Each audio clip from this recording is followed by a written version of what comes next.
Hello everyone, I'm Devika and welcome to our channel The Assorted Bag. So today we're going to look at the top 3 common mistakes that many English speakers make. So these mistakes are something that is not made intentionally, but many speakers, English speakers, do end up making these mistakes, and we're going to look at these 3 common mistakes and I'll tell you how you can easily rectify them and avoid them going forward. So let's begin with mistake number 1. So look at this sentence. I slept late yesterday night. So sounds great, sounds good.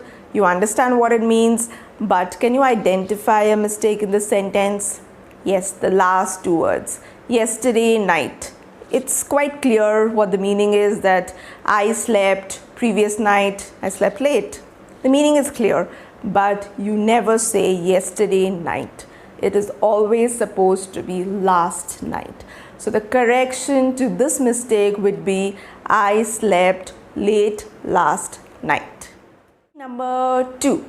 Many intermediate English speakers and sometimes even native English speakers might make this mistake, is differentiating between countable and uncountable nouns, or countable or uncountable items.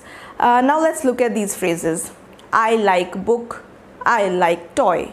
So, do you see a mistake here? Yes, the missing S. I like books, I like toys. Why? Because these are countable items. Now, to compare these with uncountable items. So when we say, we talk about tea or coffee, those are uncountable. So we don't add an S there. So those phrases would be something like I like tea or I like coffee. So you see, you don't add an S there. But in case of these, you add S. So I like books, I like toys, because those are countable items.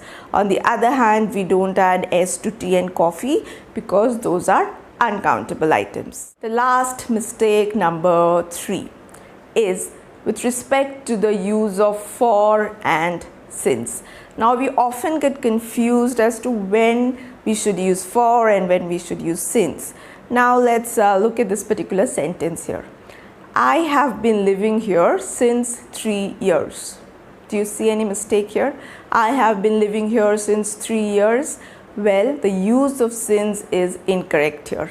You use since when we are referring to a date or a time or a year specifically, and we have been residing, say in this case, this person or I have been living in this place since 3 years. No, since a particular time or since a particular year. So in this case, if you say I have been living here since 3 years, no, that's not correct. I have been living here since 2017 would be correct. So if you want to use for, then it would be I have been living here for 3 years. So note that you make use of for when you are specifying a duration or the length of the time. So in this case, I have been living here for 3 years. So I have, specifying the duration or the length. So you use for. But when you want to intend and say a specific date or time, and you're sure about starting from that particular period, you make use of since. So I have been living here since 2017,